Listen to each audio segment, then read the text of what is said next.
Buenas noches. Buenas noches, doctores, señora decana, egresados, estudiantes. Les doy la bienvenida.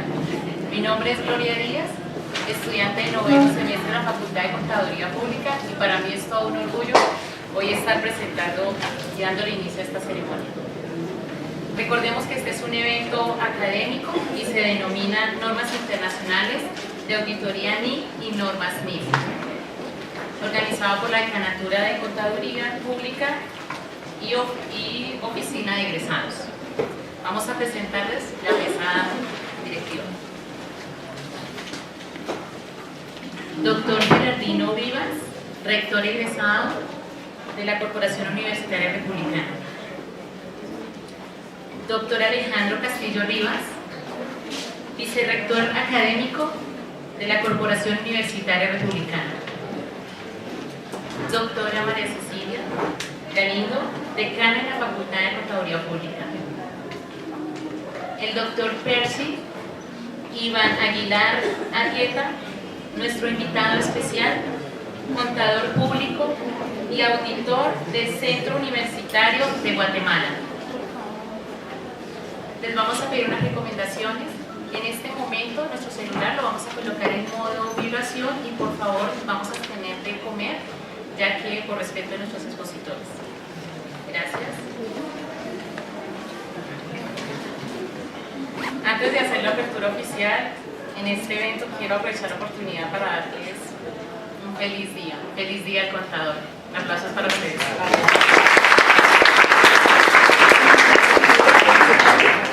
Saludo de bienvenida y apertura a cargo del doctor Gerardino Vivas Hernández, rector encargado. Gracias, muy buenas noches para todos. Buenas noches. Compañeros de la mesa directiva, el doctor Castillo, el doctor Iván Guerrero, la doctora María Cecilia Galindo y quien les habla, Gerardino Vivas Hernández. No era, cuando nos nombró rector egresado, no, todavía no, de la Corporación Universitaria sí, pero soy el rector encargado. A nombre de nuestra institución, por favor, a nombre de la Corporación Universitaria Republicana, de nuestras directivas, Consejo Superior, compuesto por el doctor Gustavo Tejeda Riaño y la doctora Lilia Cristina Fandiño Grisales, les hacen llegar un cordial saludo y una felicitación muy especial porque están con nosotros el día de hoy. El mismo saludo lo envía el rector de la Corporación Universitaria Republicana, el doctor Gustavo Adolfo Riaño, Gustavo Adolfo Telles Riaño. Por favor, quiero más que todo pedirles las recomendaciones que hicieron hace un momento. Señores, nuestra institución y todos los funcionarios y empleados de la corporación los felicitan en nuestro día.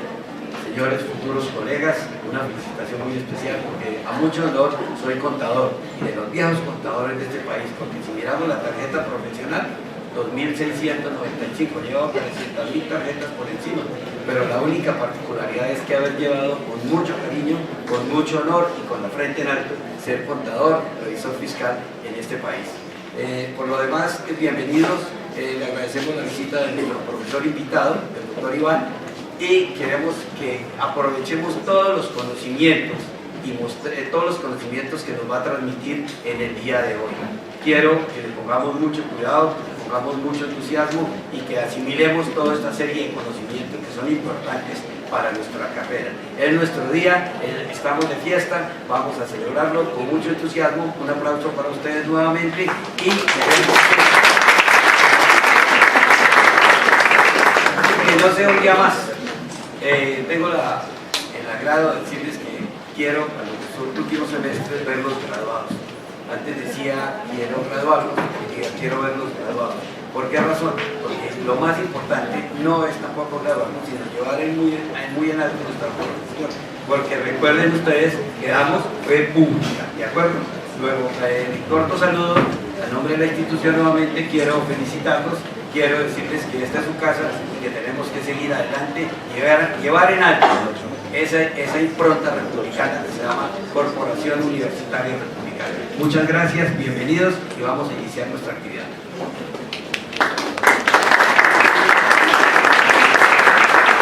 Antes de iniciar la actividad quiero, doctor Percy, hacerle la entrega oficial de algunos digamos, algunos souvenirs de la Universidad de la Corporación Universitaria Republicana para que lleve a su país y esperamos que esta sea su casa, que sea bienvenido no hoy, sino todas las veces que quiera disponer de esto. Muchas gracias.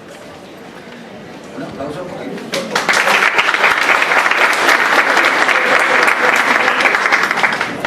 Muy buenas noches. Me uno a ese clamor de felicitaciones a los profesionales y estudiantes de esta profesión de contadores públicos y auditores, como lo es nuestro invitado internacional, el doctor Percy Ávila Aguilar. Solamente quiero resaltar un punto para darle seguida al orden del día. El punto que quiero resaltar es el esfuerzo sistemático que la Facultad de Contaduría Pública viene haciendo de años atrás para tener un vínculo real con la comunidad internacional, las redes nacionales e internacionales de las facultades de Contaduría Pública y las redes de Contaduría Pública y Auditoría. Esto es un valor y una fortaleza en los procesos de formación de ustedes y de nuestros egresados, el tener contacto con la internacionalización de la contaduría pública y la auditoría. Pero de manera particular quiero destacar, hace una semana fuimos visitados por el Consejo Nacional de Acreditación, que en Colombia es el ente encargado de reconocer los programas académicos de alta calidad. Y fuimos visitados porque la corporación inició el proceso para llevar a alta calidad el programa de contaduría pública en el cual están ustedes matriculados y del cual son egresados algunos. Llevar este programa de contaduría pública a alta calidad y llevar nuestro programa de derecho a alta calidad y trabajo social. Posteriormente llevaremos los otros programas a alta calidad, a acreditación de alta calidad. Uno de los puntos que resaltó la visita del Consejo Nacional de Acreditación para este programa en particular fue los esfuerzos y las acciones concretas en la internacionalización, el contacto permanente con la profesión en otros países, la regulación internacional y cómo se plasmaba en los procesos de formación. Para nosotros es muy satisfactorio que este evento del día de hoy esté enmarcado en ese proceso de mejoramiento que es muy bien valorado para la alta calidad de este programa, que se lo merece y es ante todo merecido para los estudiantes y los egresados.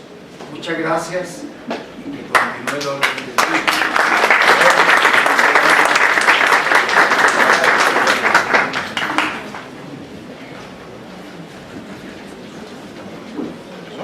Cuando doctor Percy Iván Aguilar Arrieta, contador público, auditor del Centro Universitario de Occidente, maestría de Administración Financiera, estudios de doctorado en Ciencias de la Administración de la Universidad Estatal a Distancia de Costa Rica, convenio con la Universidad de San Carlos de Guatemala, estudios de doctorado en Derecho Tributario y Mercantil. En su ponencia de auditoría de globalización del TLC, contador público y auditor, démosle una bienvenida.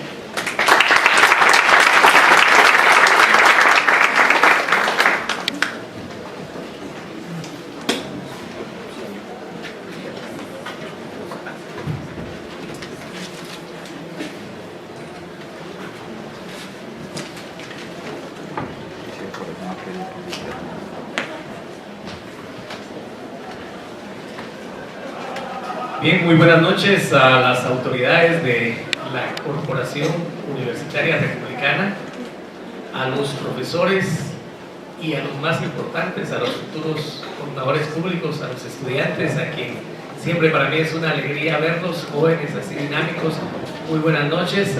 Quiero agradecer la invitación que se me hiciera de parte de la red de facultades de Contaduría Pública de acá, de Colombia, de venir a compartir con ustedes algunas ideas y alguna experiencia que tenemos en las normas internacionales de auditoría.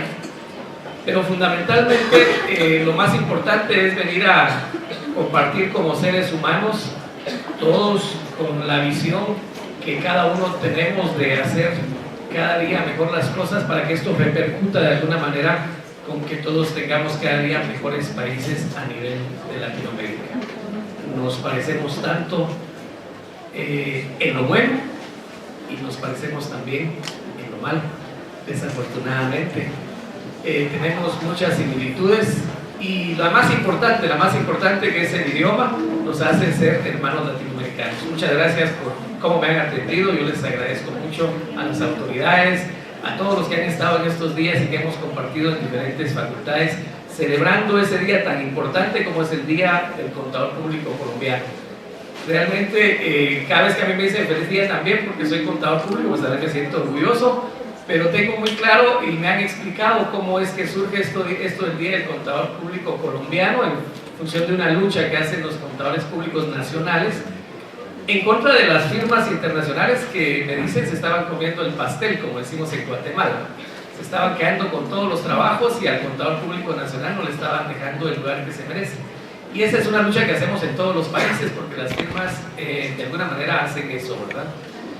Contarles que les traigo un saludo de la Universidad de San Carlos de Guatemala, la tercera universidad más antigua de Latinoamérica, con 340 años de historia, 22 sedes y más de 200,000 estudiantes. Es una universidad enorme, grande, con una influencia en la política pública de la República de Guatemala muy fuerte. Tenemos iniciativa de ley, la Universidad de San Carlos puede llegar al Congreso y decir esta es la ley que queremos nosotros. De hecho, ahorita se está luchando por una ley de desarrollo rural y redistribución de la tierra en Guatemala, que es una ley propuesta por la Universidad de San Carlos. Esa es la única universidad que tiene en Guatemala esa potestad y que la Constitución se la garantiza. Luego también tenemos representación en la Junta Monetaria con un representante de la universidad para tomar decisiones de todo lo que es la política monetaria, crediticia y cambiaria de Guatemala. Y entonces tenemos representación en la Corte Suprema de Justicia. Elegimos porque nuestras autoridades de la universidad eligen a los magistrados de la Corte Suprema de Justicia. Se elige al Contralor General de Cuentas de parte de los decanos de las facultades y el rector de la Universidad de San Carlos es quien dirige ese grupo. Y entonces realmente la Universidad de San Carlos es grande, pero tiene una gran debilidad, y esto lo digo yo en Guatemala y lo digo fuera de Guatemala, y lo digo entre futuros colegas y entre colegas. Tiene una gran debilidad porque ha permitido que Guatemala esté mal, porque estamos mal. La historia muy reciente de Guatemala, sin contarles la historia de hace muchos años, les digo, en el año 2015 la vicepresidenta de la República fue obligada a renunciar y fue capturada y está en la cárcel. El presidente de la República en el mes de septiembre del año pasado se le vinculó a una red de defraudación aduanera muy grande en Guatemala, está en la cárcel también. El secretario de la presidencia y algunos ministros de Estado, el director de lo que es, acá con ustedes es la Dirección de Aduanas y Tributos, creo yo, allá con nosotros es la Superintendencia de Administración Tributaria, el director de esta institución, la máxima autoridad, también está en la cárcel. Bueno, ¿cómo permitimos nosotros que esto llegara ahí? ¿Qué tiene que ver con la contaduría pública? Porque ese es el cuestionamiento que nosotros nos hacemos. Yo en mi país soy muy crítico, he sido directivo del Colegio de Contadores Públicos. Nosotros tenemos dos colegios y yo pertenezco a los dos colegios. Uno es el Colegio de Contadores Públicos y Auditores y el otro es el Colegio de Profesionales de las Ciencias Económicas. Pero he sido muy crítico porque funcionarios de estos colegios han sido Contralor General de Cuentas, que es el auditor de todo el país, y han sido capturados por corrupción también. Y entonces yo digo en mi universidad, ¿qué hemos hecho mal? Porque hemos formado a profesionales que no han sido éticos en el desarrollo de su profesión. Y por eso me llamaba la atención cuando me dieron un breve recorrido por la decana de la facultad y veía que hay un seminario de una cátedra de ética acá en esta universidad y que se rota en diferentes universidades. Y es que sí es interesante el tema de la ética en todas las profesiones, pero en la profesión del contador público y auditor tiene una relevancia mayor, porque ya lo decía el decano que me antecedió, que nosotros tenemos fe pública. Yo en Colombia entiendo que sí existe la fe pública, en Guatemala no existe la fe pública como tal, pero sí existe la confianza pública, que tiene mucho que ver con la fe. Yo la he relacionado en los estudios que hemos hecho, porque lo que digamos los auditores en el dictamen, que es la esencia de todo el trabajo de auditoría, el dictamen del contador público y auditor independiente o el dictamen de la firma de auditoría, lo que se plasma en el último párrafo puede cambiar la vida de las personas y puede cambiar el destino de los países para bien o para mal. Ser contador público y auditor es una enorme responsabilidad y así debemos de verlo. No se trata solamente de graduarnos e ir a las empresas a hacer asesoría o ir a instituciones para trabajar como auditor independiente y obtener un salario o un honorario por esos servicios. Se trata de hacer nuestro trabajo de tal manera sistemática, científica, basada en normas y basada en principios que le permitan al auditor tratar de ser lo más exacto posible y que ese dictamen contenga el menor nivel de riesgo de equivocación. Eso entonces cambia la vida de las personas, eso cambia el futuro de los países. ¿Y por qué lo digo? Ustedes tienen un Contralor General igual que nosotros y tienen, entiendo yo, auditores por departamento. Ellos son contadores públicos, porque ese es uno de los requisitos para ser auditor de la nación. ¿Alguno de ustedes va a ser? ¿O esa es la máxima aspiración? Esa era mi máxima aspiración cuando yo era estudiante de contaduría, pero después me decepcioné, porque llegar en Guatemala a ese puesto es haber negociado con los partidos políticos, con los diputados, con el sector económico poderoso. Había que negociar con todo el mundo. Entonces dije, no, yo con ellos no negocio, y no se trata de negociar la profesión del contador público no se negocia. Entonces mejor no voy a ser contralor. Pero yo pensaría que acá en el país de ustedes tal vez es distinto. No sé si es así tan malo como el caso de Guatemala. Yo esperaría que fuera distinto, ¿verdad? Parecido, habría que negociar para ser Contralor General de Cuentas. Pero espero que cuando los jóvenes que están aquí vayan a llegar a ese puesto, pues cambien las cosas. Yo espero mucho, tengo mucha fe en la juventud, porque veo que la juventud de ahora es distinta. Cuando nosotros estudiamos no había redes sociales, no había internet, no había buscadores académicos como los que hoy hay. Hoy me puede ingresar uno a buscador académico de Google y encuentra una cantidad de libros impresionante. No daría tiempo toda la vida para leer lo que está ahí. O sea, toda la vida de uno no le alcanzaría para leer lo que se ha escrito en materia de contaduría pública. Y entonces ustedes tienen herramientas mucho más valiosas que no las teníamos antes. Cuando nosotros en los años 80 estudiamos la carrera, no existía el internet. Entonces, que llegara una conferencia ahí a la comunidad nuestra, como yo le digo, a la ciudad nuestra, era impensable. Había que ir a la capital o había que ir a otro país si uno quería tener una conferencia. Hoy pueden entrar ustedes a YouTube. Entiendo que, por ejemplo, el video de hoy lo van a editar y lo van a subir a YouTube y van a tener acceso mucha gente de esta información. Entonces son eras distintas y por eso yo tengo mucha fe, mucha confianza en ustedes, los jóvenes, en que ustedes pueden cambiar la realidad de nuestra profesión, porque para mí tiene serios problemas. A partir de ahí, entonces, es importante ir entrando en materia. Les cuento cómo está el caso de Guatemala para las normas internacionales de información financiera y para las normas internacionales de auditoría. En el año 2002, el Colegio de Contadores de Guatemala estableció que se iban a adaptar las normas de contabilidad, las NIC. Entonces, en el año 2002 iniciaron su vigencia las normas internacionales de contabilidad y posteriormente ahí nos dimos cuenta que había sido un error de parte del colegio el tomar la decisión así de primas a primeras. Señores, hay que tomar como obligatorio para la elaboración de estados financieros las normas internacionales de contabilidad. Bueno, pero no se hizo nada y luego se estableció que ya no eran las normas internacionales de contabilidad, sino que eran las normas internacionales de información financiera, juego completo. Que las normas internacionales de información juego completo incluye las NIC, incluye las NIF, incluye las SIC y las CINIF. Las SIC que son las interpretaciones de las NIC y las CINIF que son interpretaciones de las NIF. Y ese juego completo entró en vigencia en Guatemala, derogándose las NIC, entra el juego completo en vigencia en el año de 2009. Y volvemos a cometer el mismo error. No se habían estudiado y entonces muchos profesionales y contadores públicos que ya tenían algunos años en la profesión, no había capacitación, no había curso, los colegios no hicieron mucho trabajo en eso y entonces empezamos a darnos cuenta que también se había cometido un error. Posteriormente, el organismo internacional pone en vigencia la norma internacional de información financiera para pymes, que entiendo que también está acá en Colombia, y eso se deriva de un simposio que hubo de toda América Latina relacionado con la vigencia de las NIF, porque nos dimos cuenta que en América Latina las NIF no eran aplicables a todas las empresas. Básicamente era aplicable a las empresas grandes y entonces también surgía una duda: ¿qué debe entenderse como empresa grande y qué debe entenderse como empresa pequeña?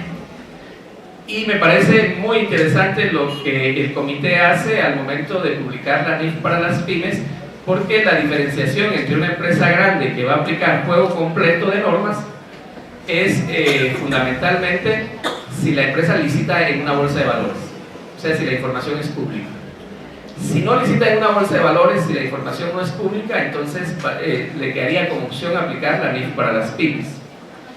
Entonces, no nos diferenciamos por capital, no nos diferenciamos por empleados, y no nos diferenciamos por movimiento en ventas, sino nos diferenciamos por eso. La grande y aplica juego completo son aquellas empresas que licitan en bolsa.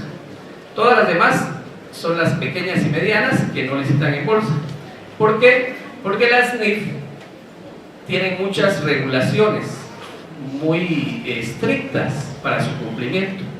Y de hecho dice que nadie puede certificar estados financieros estableciendo que se cumplieron con las normas internacionales de información financiera si no se han cumplido al 100%. O sea, si no se cumplen en todo, con una cosa que no cumplamos, no podemos certificar estos estados financieros. Entonces, en Guatemala, pues también nos dimos cuenta, y sucederá mucho acá en Colombia, que hay empresas enormes de capital, pero no licitan en bolsa, son empresas familiares. Tenemos industria grande, la tercera a nivel mundial del azúcar está en Guatemala y es de una familia, no licita en bolsa, por ejemplo. La industria del cemento en Guatemala es enorme, compite con la de México y no licita en bolsa. La cervecería, que es las bebidas, que yo creo que en todos los países hay unas cervecerías enormes y son propiedad de familias, no licitan en bolsa, en el caso de Guatemala no licitan en bolsa. Y el licor, que es muy famoso, estaba viendo yo los aeropuertos por los que pasé, dos, El Salvador y el de Colombia.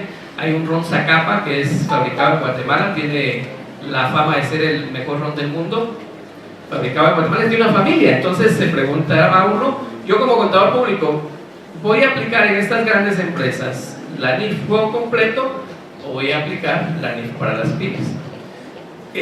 ¿Puedo aplicar NIF para pymes? Eso sería lo obligatorio.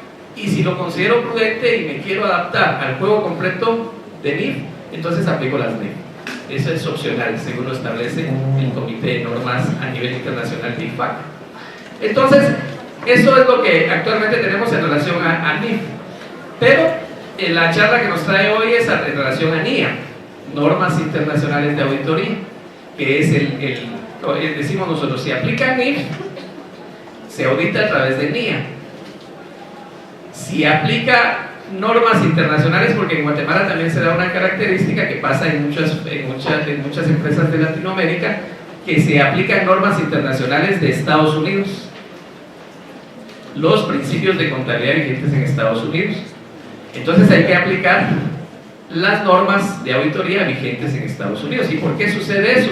Porque la empresa matriz está en Estados Unidos, es una subsidiaria que está en Guatemala y la matriz está en Estados Unidos.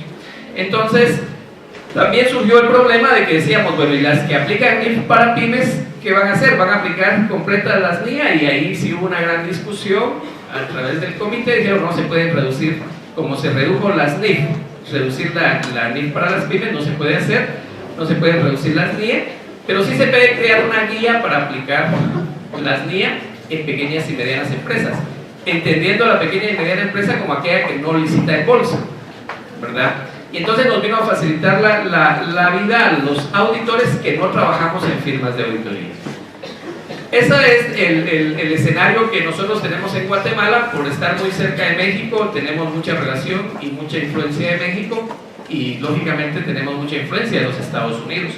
Entonces, el auditor, digo yo, el auditor, ustedes como contadores son profesionales básicamente que tienen que tener un conocimiento altísimo en muchas disciplinas y muchas normas, porque tienen que conocer las NIF todo completo, las NIA, la NIF para las pymes, la guía para la aplicación de las NIA, y además de eso tienen que conocer, si van a auditar una empresa que su sede está en Estados Unidos, los principios de contabilidad vigentes en Estados Unidos, las normas de auditoría vigentes en Estados Unidos, pero si estuviera en otro país de Latinoamérica y ahí fueran principios distintos, hay que conocerlos. Y luego tenemos todo el bagaje de conocimientos que debiésemos de absorber de la legislación. Por eso es que escuchaban ustedes en mi currículo que yo tuve que estudiar Derecho Mercantil y Derecho Tributario, y me gustaría estudiar Derecho Laboral porque también tenemos que entrar en esa materia. Derecho Internacional vía los tratados de libre comercio. La doble tributación vía los tratados de libre comercio, que normalmente es algo que no se ha explorado y no se ha investigado mucho. O sea, el auditor nos convertimos los contadores públicos en una persona que conoce de muchas cosas, economía, derecho, para decirles dos materias que están muy relacionadas. Pero ¿qué pasa cuando yo voy a hacer una auditoría en un hospital?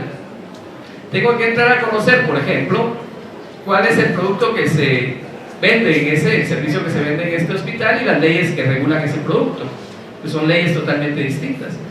Pero a la semana siguiente o al mes siguiente me corresponde ir a hacer auditoría en un hotel.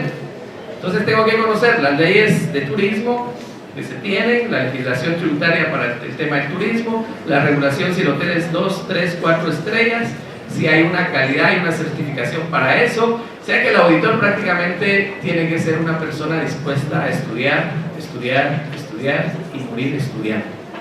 Esa es la característica de la profesión que ustedes han decidido. Pero esa profesión, como dije anteriormente, ha sido muy castigada. Y vamos a iniciar con las reflexiones finales. A las diapositivas le voy a pedir aquí a la compañera que las vayamos, empecemos ya con la primera. Y aquí hago yo una reflexión de cuál es el futuro de la profesión. Esta reflexión la hemos hecho en varios países, porque las crisis financieras que han sucedido en Estados Unidos, en México y en algunos países de Latinoamérica tienen alguna relación con el contador público y auditor, y una relación negativa.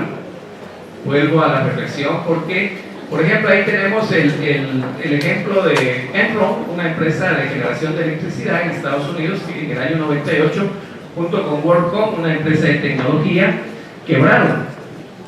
Las llevaron a la quiebra, pero llevarlas a la quiebra implicó que de alguna manera los accionistas perdieran una cantidad de dinero en Estados Unidos. O sea, fue una crisis en la bolsa de valores de Estados Unidos. En aquel tiempo, entonces, Estados Unidos dijo, bueno, pareciera ser que las firmas no están haciendo bien su trabajo, porque en este caso era la firma de Arthur Andersen, muy grande a nivel mundial, la que estaba auditando. Y entonces se estableció ahí que cuando ya existe mucha confianza de la firma auditora en las empresas, pues eso ya genera alguna situación de riesgo de que el auditor se vaya acomodando al trabajo que hace la empresa y se olvide de la objetividad. El tema es objetividad, ese es un principio fundamental en la auditoría.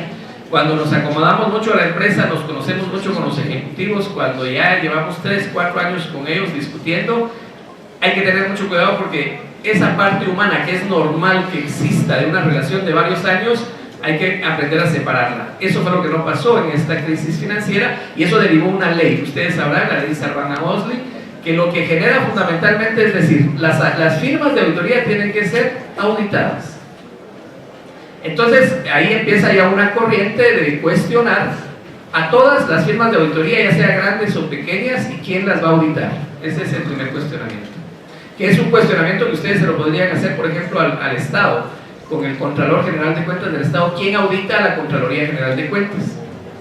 Y la pregunta ahí es por qué el Contralor no descubre la corrupción que hay en los países, y la corrupción cada vez es más grande, ¿verdad? Entonces, y luego en Italia se da el caso de Parmalat. Estaba viendo que aquí en Colombia se vende mucho la leche de Parmalat. Pues por ahí por los años 90, finales de esa década, también hay un caso muy grande relacionado a un agujero financiero de varios miles de euros, en donde hay involucramiento de una gran firma de auditoría y hay involucramiento de bancos, de funcionarios de los bancos. Y entonces ahí nuevamente se presiona más con el cuestionamiento. Y si nos venimos más cerca, la crisis financiera de las hipotecas en Estados Unidos es una crisis financiera muy grande. Yo cuestiono a las firmas de auditoría porque la respuesta que nos dieron a todos de que la crisis se había derivado es porque la cartera de créditos era una cartera que no era confiable, que no podía recuperarse. Entonces, pero eso no fue de un año a otro, eso fueron varios años, y había dictámenes de auditoría que decían que la situación financiera de estas empresas era razonable. Pero ¿cómo es que la situación financiera era razonable si las carteras de créditos no estaban sustentadas y no eran recuperables? O sea, esa es la pregunta fundamental. Entonces nos vamos a una crisis en el año 2008 en donde nuevamente vuelve y hay un auditor, una firma de auditoría o varias firmas de auditoría en diferentes instituciones, porque nos vamos a que esta crisis financiera afectó a diferentes bancos y sobre todo en Europa. Y entonces hay auditores en los bancos. ¿Y cómo es posible que los auditores en los bancos no pudieron de alguna manera advertir el riesgo? Y por eso la situación ahorita es el riesgo de auditoría. Advertir el riesgo significa el examen no solo a los estados financieros, sino significa el examen a todo el contexto, lo cual implica un estudio muy personalizado de la empresa y su entorno, la empresa y el contexto económico nacional e internacional, y a partir de ahí el auditor decidir cuál va a ser la opinión y si es o se hace necesario en ese dictamen incluir un párrafo adicional, hacerlo, porque hay un riesgo. O sea, fundamentalmente es eso. El dictamen se modifica a partir de que hay un riesgo y que ese riesgo va a afectar a las personas que invierten o que van a invertir en esta institución. Bueno, eso es en el tema de las crisis financieras, pero vayámonos al lado de la tributación y el gran cuestionamiento ético en la tributación. Yo no sé los datos de Colombia, pero les cuento los datos de Guatemala. El 60% del impuesto al valor agregado, el IVA o impuesto al consumo, se evade. Encontramos nosotros entonces que lo evaden las empresas más grandes. ¿Y por qué lo evaden las empresas más grandes? Porque tienen toda una estructura de contratación de profesionales y asesores, auditores, que les ayudan a evadir esas cantidades de impuestos. Imagínense ustedes. Entonces es un cuestionamiento ético muy grande. Yo siempre lo hago porque yo me cuestiono en ese sentido. Y entonces vamos a encontrar que vía la tributación, yo entiendo que por ejemplo en el caso de Colombia el auditor puede trabajar y certificar que sí se ha cumplido con toda la legislación tributaria de algunas empresas dependiendo del tamaño de la empresa. Igual sucede en Guatemala, hay una certificación, un dictamen que se emite de que se ha cumplido con toda la legislación, y entonces, y cuando surgen los estudios dicen cómo es que se ha cumplido con toda la legislación pero hay evasión tributaria. Y ahí es el cuestionamiento. Y entonces ve uno a las firmas de auditoría grandes. Ustedes pueden, por ejemplo, el tema de, en Guatemala acabamos de iniciar a trabajar acabamos, no, ya tenemos 4 años, el tema de las transnacionales y los precios de transferencia. Cuando vemos el tema de las transnacionales y los precios de transferencia, dice, bueno, la empresa puede trasladar sus utilidades a otro país en donde hay menos tributación y pagar ahí, y en el país donde la tributación es más grande, declararlo todo al costo. Eso significaría entonces que si por ejemplo en Colombia la tarifa impositiva es del 25%, pero en Panamá es del 10%, pues la empresa traslada sus utilidades a Panamá y no paga el 25%, sino paga el 10%. Y esa es una recomendación que hacen las firmas de auditoría. Las grandes firmas de auditoría tienen sus oficinas para la planificación fiscal en los precios de transferencia. Pero eso es ético. Legal sí lo es, pero es ético, solo es un cuestionamiento, no estoy diciendo que no lo sea, pero es un cuestionamiento a partir de que en dónde es donde se están generando las utilidades y a partir de qué yo decido en qué país se van a pagar los impuestos, a partir del beneficio económico o a partir del beneficio social. El contador público debe comprender la gran responsabilidad social, porque de no ser así, de no ser una responsabilidad que nos permita continuar con esa fe pública que se tiene en Colombia, o esa confianza pública que se tiene en el caso de Guatemala, que nos contratan porque la sociedad confía en nosotros y porque la confianza se fundamenta en que hay normas, que hay principios, que hay toda una sistematización en las universidades para enseñarnos a nosotros a hacer auditoría. Si nosotros perdemos esa categoría de confianza o de fe pública, la profesión del contador público y auditor puede desaparecer. Y con la nueva tecnología que hay hoy, un sistema, un software puede hacer ahora contabilidad de una empresa pequeña a una empresa grande, puede generar todo el proceso contable. Un software puede generar la auditoría, porque ya no existe, si se deja de tener la confianza en la persona, en la profesión, pues entonces lo que van a ver es un software. Tengamos cuidado con eso. Esa es una reflexión muy grande a nivel de todos los países. Tengamos cuidado con eso porque la profesión puede desaparecer. Y las normas son muy susceptibles de que el auditor se pueda amparar en ellas. Ustedes, por ejemplo, no me dejarán mentir. En el dictamen, en el párrafo de la opinión que tiene la NIA 700 y que ya fue reformada y entra en vigencia en este 31 de diciembre del año 2016 con un nuevo dictamen, ¿qué se dice al final? Que los estados financieros presentan razonablemente la situación financiera. Y entonces hay estudios, sobre todo los que estudian doctorado en contaduría han investigado mucho sobre el tema de hasta dónde se puede pensar que algo es razonable y depende de qué óptica digamos nosotros que es razonable. Y entonces, porque hay una gran discusión, por lo menos yo lo he tenido con diferentes colegas de diferentes países, decirle, mira, para ti esto es razonable, y él me dice no, pero yo había pensado que sí, hagan ustedes el ejercicio. Y le preguntan a un tercero y dice, pues yo creo que sí es razonable, pero nunca estamos totalmente de acuerdo todos, porque la razonabilidad, la medición de la razonabilidad en las normas internacionales de auditoría no es una fórmula matemática, es subjetiva. La razonabilidad es como el concepto de calidad. Cuando hablamos de la calidad, es un concepto subjetivo. Va a ser la calidad dependiendo de quién, de un paracadémico, por ejemplo, en el caso de las universidades, o cambio del paracadémico, lo que para él es la calidad ya no es calidad. Lo mismo va a suceder para los estados financieros. Lo que para un auditor o un contador es razonabilidad, para el otro puede no ser razonabilidad. Y entonces es ahí donde nosotros nos basamos en el principio fundamental, que es la objetividad. Siempre y cuando yo no me deje manipular o no deje que de alguna manera influya el contexto en mi decisión, yo voy a tratar de que ese principio de razonabilidad que está guiando el trabajo sobre los estados financieros me permita a mí estar lo más cercano a evitar cometer errores. Y por eso es que la guía se basa fundamentalmente en el análisis de riesgo y cómo eso puede evitar errores. Yo hago una pregunta ahí sobre si desaparecerá la profesión. Yo tengo la visión desde el conocimiento de las universidades, tanto en Guatemala como en otros países, que la juventud va a hacer el mayor esfuerzo para que la contaduría pública evolucione. Tenemos que evolucionar, si no, pues vamos a tender a desaparecer. Y en la normativa contable, entonces IFAC y IAS se han preocupado mucho. Por ejemplo, en Guatemala estamos ya nosotros cuestionándonos sobre la aplicación. La siguiente, por favor. De la siguiente diapositiva, lo que nos dice IFAC es que ya IFAC va a tener que, ya lo está haciendo, involucrarse en la formación de los contadores públicos. Y hay una normativa de formación del contador público y auditor. Por eso me agradaba mucho cuando la decana decía que van a haber egresados hoy. Sí, porque la norma dice que se le debe dar seguimiento a los egresados. O sea, no se egresó de la universidad y que le vaya bien. No, regrese a la Facultad de Contaduría, vamos a hacer cursos y vamos a discutir sobre la nueva normativa. Y vamos a conocer de la experiencia que usted tiene y sobre esa experiencia vamos a ir construyendo el conocimiento. Entonces la normativa ya se involucra desde el establecimiento de un perfil de ingreso a las facultades.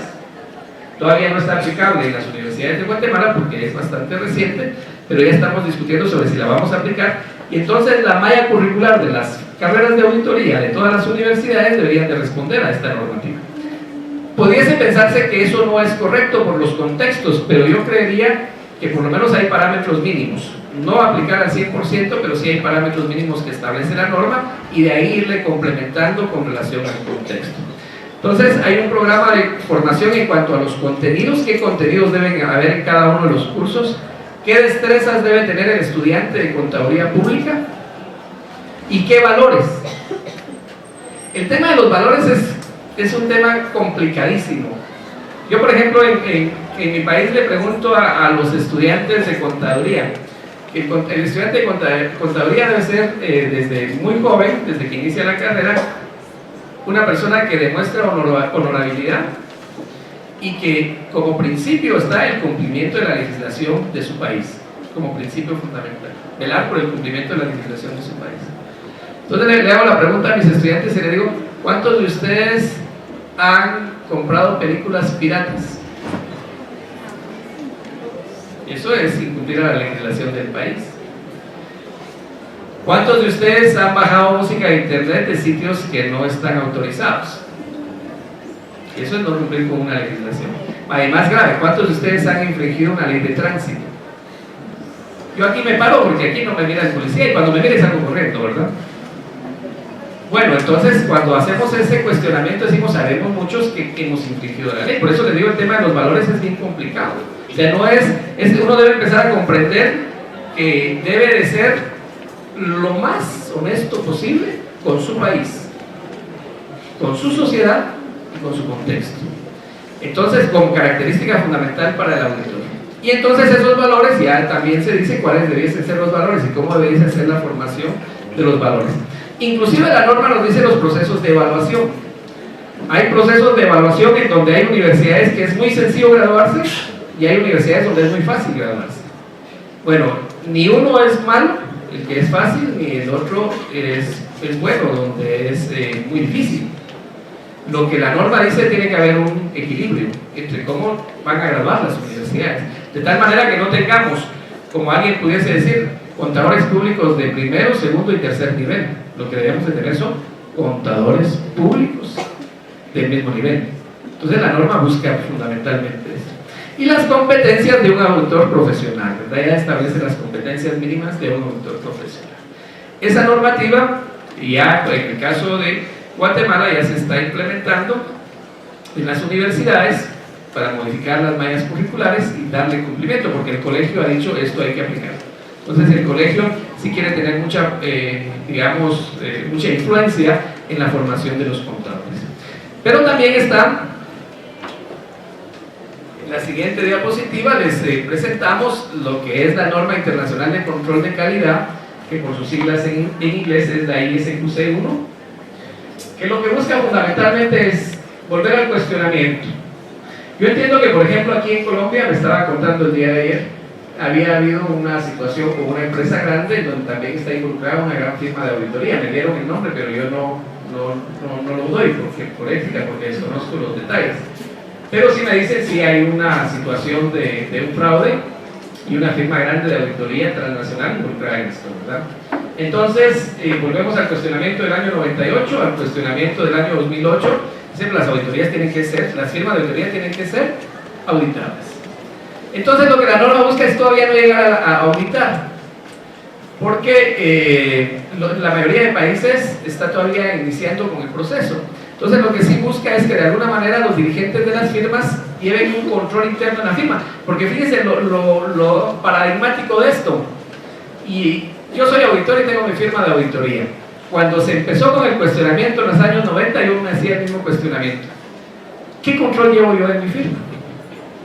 ¿Qué control tengo yo de los auditores que están haciendo su trabajo? ¿Qué capacitación le doy yo a mis auditores? ¿Cómo discutimos los informes de auditoría antes de ser presentados? ¿Cómo cuestionamos los hallazgos que se vayan obteniendo? ¿Cómo verificamos si se obtuvo la evidencia suficiente en cuanto a la cantidad, según lo dicen las normas, y competente en cuanto a la calidad? O sea, ¿estamos haciendo realmente todo ese ejercicio? Y la respuesta, en mi caso, muy honestamente les digo, no lo estábamos haciendo al 100%. Entonces, en los últimos años, esta norma lo que nos ayuda es, bueno, señor, usted es el responsable de la firma, tiene que establecer controles internos en la firma. En un momento determinado, yo esperaría que así fuera, porque nos ayuda mucho la fiscalización, que firmas auditen a otras firmas, pero no con el afán de descalificar, sino con el afán de aportar. ¿A usted se le olvidó este procedimiento? ¿Qué pasaría si lo retoma y lo hace antes de entregar el informe? ¿O usted falló en esto? ¿Qué pasa si usted vuelve a retomar? ¿O qué riesgo hay de haberse equivocado en el dictamen que usted ya emitió? O sea, esos son cuestionamientos que valdría la pena y que tienen que quedar a lo interno de las firmas. Que son dos firmas que discuten eso y que eso no sale al público. Eso queda interno a las firmas. Que nos ayuda. Eso nos ayuda. Como cuando a uno le dice, pues yo le preguntaba al compañero si el video va a estar disponible porque yo después lo quiero ver.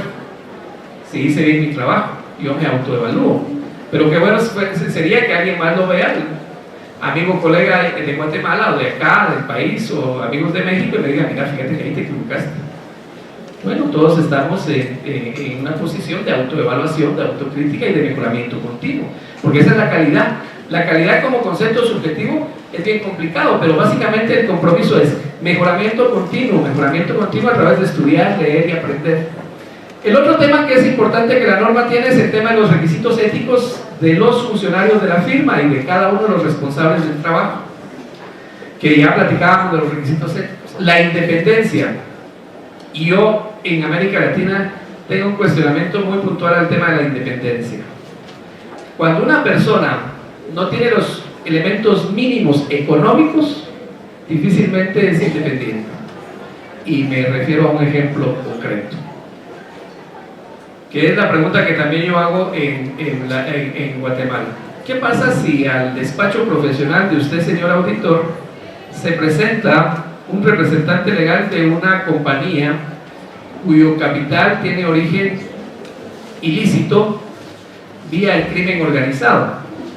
El crimen organizado está en todas partes del mundo. Y le pide que usted sea el asesor fiscal, o sea, el auditor de dicha compañía. Pero usted acaba de iniciar su firma y no tiene trabajo. Tiene que pagar salarios, tiene que pagar arrendamiento, tiene que pagar A, B, C, D. ¿Cuál sería la respuesta? Y además de eso está la presión en el hogar, porque usted ya tiene familia. ¿Aceptaría el trabajo? Lo que nos dicen las normas de auditoría es, fundamentalmente nos dicen, usted tiene que indagar a su cliente y conocer de dónde proviene el capital. Si usted llega al conocimiento de que ese capital es de origen ilícito o existe la sola probabilidad de que lo sea, usted debe desligarse de esa empresa. O sea, no debe trabajar para ella, para no verse involucrado en una situación similar. Bueno, yo le doy cumplimiento a la norma, pero le doy cumplimiento a la norma a partir de que tengo algún grado de independencia económica. Ese es el cuestionamiento que yo hago. A partir de que tengo independencia económica, yo le puedo dar cumplimiento a la norma. Pero si no tengo trabajo, si tengo 6 meses, no, estaba viendo que Colombia tiene nivel de desempleo del 11%. Es altísimo. Entonces, es altísimo, porque inclusive ya España, cuando pasó del 10 para arriba, ya era una crisis. Bueno, es alto. Entonces, con esos niveles de desempleo, dice, ¿dónde va a trabajar uno? Bueno, y en Guatemala, vuelvo al caso de Guatemala, yo pienso que en Colombia no es igual, pero en Guatemala estoy yo casi seguro que más del 90% de las empresas se evaden impuestos. Entonces, ¿dónde van a trabajar los estudiantes de contaduría pública y auditoría al egresar? En esas empresas que evaden impuestos. Entonces, el compromiso es ir haciendo cambiar a las empresas para que dejen de evadir impuestos, porque dejar de trabajar en ellas, si no tengo independencia económica, ¿cómo puedo hacer? Ese es el caso, ese es un caso muy concreto, muy real de nuestros países. Entonces, el tema de la independencia es cuestionable. El tema de la independencia es cuestionable. Debemos velar porque esta exista. Debemos velar porque no influya en nosotros el tema económico al momento de aceptar un trabajo, al momento de hacer una auditoría, al momento de emitir un dictamen. Pero, por ejemplo, hay gente que de veras llega con uno. A mí les cuento mi experiencia. Cuando en el año 2004 se implementa el dictamen para efectos tributarios en algunas empresas, me hace cita a un cliente muy grande de allá de la comunidad donde yo vivo y me dice, mire, yo quiero que usted sea mi auditor. Bueno, con mucho gusto le dije, le voy a hacer una propuesta de trabajo necesito que me envíe ABC información, sus estados financieros y todo para hacerle la propuesta de cuánto le cobro por la auditoría. Entonces me dice mi cliente, bueno, no fue mi cliente porque no lo hicimos nuestro cliente, pero futuro cliente o potencial cliente, dice, mire, pero antes de contratarlo, yo lo único que quiero saber es qué clase de dictamen me va a dar usted. Ya me estaba diciendo que cómo iba yo a dictaminar si yo no había hecho la auditoría. Entonces, mire, perdone, le digo, pero yo no puedo darle eso porque yo tengo que hacer la auditoría. Ah, no, a mí no me interesa la auditoría. No sé ni qué es eso. Yo solo quiero saber si usted me va a dar un dictamen limpio o no me va a dar un dictamen. En términos generales, un dictamen limpio no tiene mayores debilidades más que algunas de control interno que solo afectan a la administración. Ustedes lo saben. Entonces, pero ¿y eso lo quiere usted que lo hagamos? Sí, quiero eso. Si no, no lo contrato. Pues muchas gracias, pero yo así no trabajo. Entonces, ya el empresario, el dueño de las empresas, va con esa idea de contratar a aquel que fundamentalmente va a hacer lo que él diga. En Guatemala tenemos, que aquí también creo que se maneja, yo ayer platicaba con el director de una de las facultades de contaduría y yo le decía, en Guatemala pasa que cuando alguien va a contratar a un contador, le pregunta cuánto es 2 más 2, y si el contador dice que es 4, el siguiente, y así pasan 10, 2 más 2, 4, 2 más 2, 4, hasta que llega uno de esos vivos que dice, señor empresario, ¿cuánto quiere usted que sea? ¿Cómo quiere usted que le prepare yo sus estados financieros? ¿Cómo quiere que yo los reporte? A ese lo contratan. En broma decimos, allá en Guatemala hay una ley de contadores que data del año de 1940, no ha sido modificada. Pero ahí hay un listado, dice la sanción para un contador que registra una operación mala o hace un registro sin tener la documentación fuente o la documentación de soporte es figurar en un listado público en donde este contador infringió la norma. Entonces yo en broma digo, ese listado público va a ser como la fuente de trabajo de estos contadores porque los empresarios que no les gusta pagar sus impuestos van a ir a buscar ahí quién les va a llevar su contabilidad. Entonces la ley no tiene sentido porque así funcionan las cosas. O sea, hay que ser realista, digamos cómo funciona el contexto. Bueno, y entonces dice aceptación y continuidad de la relación con los clientes. Yo puedo retirarme de una empresa si no me siento a gusto, eso hay que analizarlo. Capacitación del recurso humano de las empresas, esta norma de calidad es calidad para las firmas de auditoría. Evaluar el desempeño del trabajo de nuestros asistentes y un monitoreo constante de firmas externas. En términos generales, la firma de auditoría tiene que tener una firma que los audite. Eso es el monitoreo, que nos audite, que alguien más nos vaya a revisar nuestro trabajo. La norma de calidad dice eso. Uno tiene que tener a alguien. Eso es una norma y debemos de cumplirla. Y es a nivel internacional. Entonces ustedes van a tener su firma, vayan pensando en un auditor de mucha experiencia que les vaya a auditar, que les vaya a revisar. En términos generales, yo recuerdo por los años 90 en México, el Instituto Mexicano de Contadores Públicos estableció un reglamento. Y ese reglamento establecía precisamente eso, que el auditor debía de tener a un tutor que tuviera experiencia de más de 15 años en el ejercicio de la profesión. Entonces, yo voy a hacer auditoría, pero tengo a esta persona que le consulto porque él es una persona experimentada. Y después este auditor se convertía en tutor de otros auditores conforme iba la experiencia. Hacia ahí es hacia donde tiene que evolucionar la auditoría. Aceptar que nosotros los auditores somos seres humanos y que nos equivocamos. Bueno, la siguiente es, para que ustedes vean esa figura que yo tengo ahí, es una crítica muy grande a mi Contralor General de Cuentas, colega auditor. ¿Y por qué hago una crítica? Porque los principios éticos que establece la norma son integridad, objetividad, competencia profesional y debido cuidado, confidencialidad y conducta profesional. Son 5 elementos puntuales que son requisitos éticos para todo contador público y auditor. Lo que busca esto es que en todas las acciones del auditor haya transparencia. En todas las acciones. No importa si el auditor es funcionario público como Contralor General de Cuentas o si es contador público independiente en las firmas privadas o empresas privadas. ¿Y por qué hacemos esa crítica muy grande? Este no es un dibujo que tampoco lo diseñó yo, sino es un dibujo que lo diseñó un dibujante muy conocido en Guatemala, y ahí está, dibuja muy bien al Contralor General de Cuentas, porque él no ha hecho nada. Que les contaba yo que el presidente está en la cárcel, que la vicepresidenta está en la cárcel, que hay presidentes del Congreso que están en la cárcel.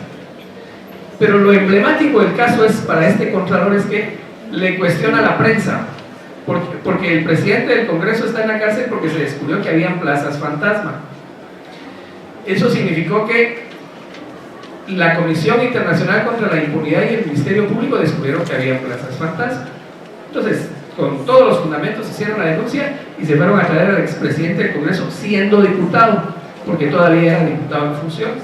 Véngase para acá, a la cárcel, ahí está en la cárcel. Entonces le cuestionan al Contralor en una conferencia de prensa, los periodistas, ¿verdad? Como siempre, muy hábiles: señor, ¿y usted por qué no descubrió que había plazas fantasma? Entonces él responde: a partir de ese caso, nosotros ya mandamos, yo ya mandé a mis auditores a que vayan a las empresas públicas. Porque a partir de un caso mediático de prensa, el auditor reacciona. Eso no puede ser así. Entonces, esto es emblemático porque todos los casos de corrupción, en ninguno hay denuncia del Contralor General de Cuentas y los funcionarios públicos están en la cárcel. Yo me atrevería a decir que el mismo caso sucede en países latinoamericanos y ustedes sabrán que sucede en el caso de Colombia. Bien, yo no sé si logramos ver ahí, dependiendo que de todas maneras la presentación les queda ahí para que lo puedan publicar y lo puedan considerar. Yo hago una relación de cientificidad de la auditoría a partir de lo que planteaba Descartes del método científico, en virtud de que siempre hay una problematización, que esa problematización nos lleva a recopilar información, que hacemos hipótesis, que obtenemos evidencia y que confirmamos o rechazamos una hipótesis. Y el fundamento teórico de este método científico está en las normas internacionales de auditoría, porque es lo que nos dicen las normas internacionales de auditoría: conozca a su cliente e indague sobre él, evalúe el riesgo, cuestione, haga preguntas. Es básicamente, la hipótesis es una confirmación, es la respuesta a una pregunta. Responda a las preguntas, recabe información y concluya. Entonces, el fundamento teórico para el método científico en la auditoría no lo dan las guías, solo hay que darle cumplimiento a las guías. El proceso de auditoría tiene como etapas, pues fundamentalmente la preliminar, que es conocer al cliente, planificar. Luego les voy a presentar otro esquema que nos da ya más el proceso de auditoría de una manera más como un sujeto vivo, como algo que tiene correlación con cada una de estas etapas. Planificamos, ejecutamos e informamos. Entonces eso ustedes tienen que tenerlo bien claro. No es algo lineal que se haga etapa 1 más 2 más 3, me va a ir dando una suma. Cada momento de la auditoría hay que ir evaluando los momentos previos. Y entonces tenemos las normas internacionales, que fundamentalmente de la 200 a la 299 nos establecen los principios generales y cuáles son las responsabilidades del auditor. ¿Cuál es el objetivo de una auditoría? ¿Por qué se hacen auditoría en las empresas? Para emitir una opinión. El auditor, por eso yo les digo a mis colegas, cuando llegamos a la empresa y hacemos la primera entrevista con el gerente o con el consejo de administración o con el gobierno corporativo, usted ya está haciendo auditoría, ya está evaluando, y ahí mismo usted ya está pensando qué opinión, en un proceso lógicamente de abstracción y que después va a tener que corroborarlo, va a dar. ¿Por qué? Porque ahí es donde uno ya empieza a conocer cómo funciona la empresa. Entonces nunca, en nada ni en ningún procedimiento que hagamos, olvidemos que yo siempre voy a concluir en el dictamen. No olvidemos que los papeles de trabajo que ustedes tienen, que pueden ser electrónicos, que pueden ser fotografías, que pueden ser videos, son de ustedes. Y lo que es público es el informe de auditoría. De lo que es público, que va a afectar a los accionistas, que va a afectar al Estado, que va a afectar a un banco que posiblemente dé un préstamo, es el dictamen. Por eso la guía 200 nos dice: el objetivo de una auditoría es fundamentar el trabajo para que el auditor sea capaz de emitir una opinión. Luego, ¿cuáles son los términos del trabajo de una auditoría? Miren, tengan mucho cuidado con esto. La guía 210 nos dice que tenemos que hacer un documento en el cual quede bien plasmado las responsabilidades del auditor y las responsabilidades de la empresa. Eso es un contrato de auditoría, básicamente como hacer el contrato de auditoría. y entonces con las características bien claras hacia dónde llega nuestra responsabilidad y cuál es la responsabilidad de la administración. La calidad, el control de calidad de la auditoría de información financiera histórica. Recuerden ustedes que también ese es un tema que nos trae con mucha fuerza, es que si a ustedes los contratan ahorita para hacer auditoría, yo no sé cuál sea el periodo fiscal o contable acá en Colombia, si es 1 de enero, 31 de diciembre. Sí, ok.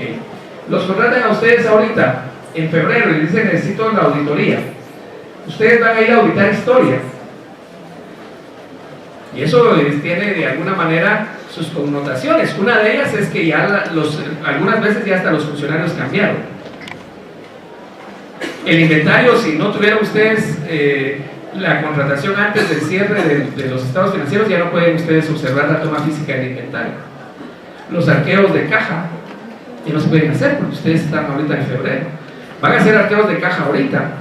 Pero un estudiante muy atinadamente me decía cuando le explicábamos el procedimiento del arqueo de caja, pero estamos haciendo arqueo de caja el 15 de febrero, eso implica algo al 31 de diciembre. Y si ya cambió el cajero. Y la verdad es que es un procedimiento que es obligatorio hacerlo. O sea, no puedo llegar a una empresa y no auditar ni arquear caja, por ejemplo, al 100%. O hacer una conciliación cuadrática de bancos, no puedo dejar de hacerlo, pero las estoy haciendo históricas y eso lo debo de tener bien claro. Entonces tengo que de alguna manera retrotraer el resultado de la caja de hoy, 15 de febrero, retrotraerlo al 31 de diciembre y de alguna manera usar procedimientos para determinar si la caja estaba bien el 1 de enero, el 2 de enero, el 3 de enero, el 31 de enero, el 28 de febrero del año pasado. O sea, el auditor tiene que luchar con eso, con esa historia. Lo ideal es que a nosotros nos contraten al inicio del año para que nosotros podamos ir haciendo procedimientos durante todo el año. Ese es el ideal, pero muchas veces no sucede así. Claro, si yo tengo mucho trabajo en empresas donde me contratan a inicios de año, pues yo ya cuando llegan y me dicen así a última hora, mire, yo quiero contratarlo ahorita y el informe lo quiero en 15 días. Perdóneme, no acepto, ¿verdad? También eso lo dice la guía. Si usted no tiene tiempo, si usted no tiene la capacidad para hacerlo, o si usted considera que de alguna manera es una empresa tan grande que las capacidades de su firma no se lo permiten, no acepte el trabajo de auditoría. Porque tiene que ser honesto con usted y con su cliente. La NIA 230, cómo se documenta la auditoría, y la 240, que es muy importante, la responsabilidad del auditor ante el fraude. Miren, ¿qué pasa si ustedes auditan a una empresa y se descubre posteriormente que hay un fraude? Y ustedes no lo reportaron en el dictamen. ¿Hay una corresponsabilidad del auditor? Depende. Y cada caso hay que verlo de manera separada. Lo que sí es cierto es que si el auditor comprueba que cumplió con toda la técnica establecida en las normas internacionales, libera su responsabilidad. Pero si no, entonces cae en negligencia. Y si es negligente, entonces sí tiene responsabilidad ante el fraude. Por eso es que en el ejemplo que les ponía dentro de WorldCom, algunos auditores están, no sé si ya salieron de la cárcel de Estados Unidos.